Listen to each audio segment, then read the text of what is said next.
All right, let's get into the upper body mechanics now. The upper body, we're going to try and break it down to three simple parts.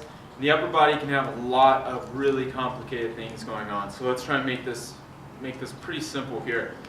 We're going to talk about three different sections. 1, tilt. 2, tuck. 3, your top hand. So hopefully with that alliteration, the 3 T's, that can make it kind of simple for you. Tilt, tuck, top hand. When we talk about the tilt, we're talking about tilting your shoulders. That's going to help you get on plane naturally. When we talk about the tilt, when we talk about the tuck, we're talking about tucking your back elbow and your top hand. Thirdly, when we talk about top hand, we're really talking about top hand extension through the ball. So let's go over those three parts, break them down a little bit more here, starting with your tilt. When we talk about the tilt, this should be a natural planing of your shoulders as your hips lead and open up your swing here. So as our hips open up, watch my shoulders, they start to tilt.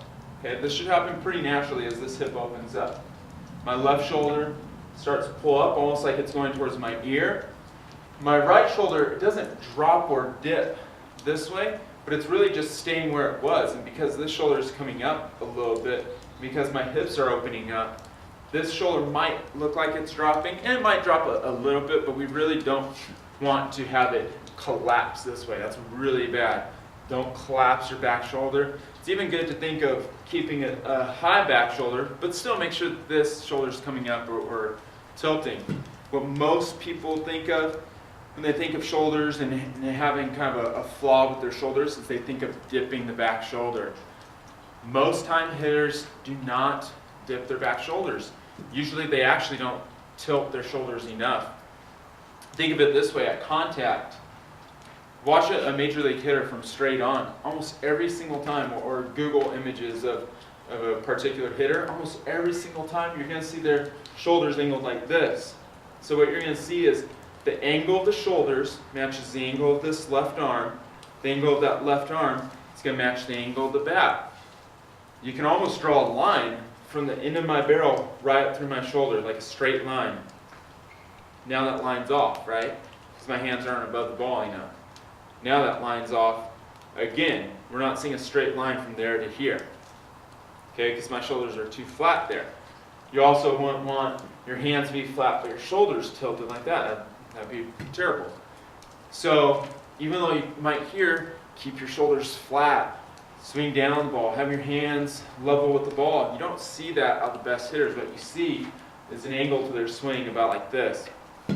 That enables them to do a lot of good things with their swing.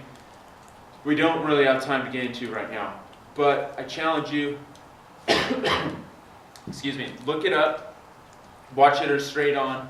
I think you're going to see confirmed what I'm telling you. So as the hips open up, tilt that lead shoulder. Again, it should be natural. It's all part of being an athlete in the box. So work on opening up your hips and just having your shoulders come up. Now watch my hands. When I do that,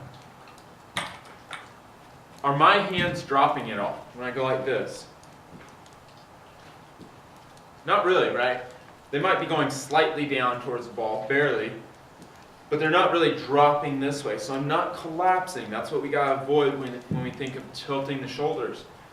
This left shoulder is coming up, but my hands are pretty much going straight ahead, which is what we talked about at the beginning when we went over our core principles or core philosophy, or the 3 goals of hitting, which were power, having a compact swing, and having a swing that's on plane. We said we need the hands go straight ahead. So again, tilt your shoulders as the hips open up. That should be a natural thing. Make sure that the hands stay back and the hips open, and it really should occur naturally. Your body doesn't want to go like this. That's something that we train it to do, but we really shouldn't. Just let it be natural. Be an athlete up there. In the next couple sections, we're going to talk then about tilt. We just talked about tilt. We're going to go over tucking the top hand, and we're going to talk about top hand extension. So work on tilting the shoulders, have it be natural, make sure that you don't collapse. As long as those hips are opening up, you're keeping the hands back, it should happen pretty naturally.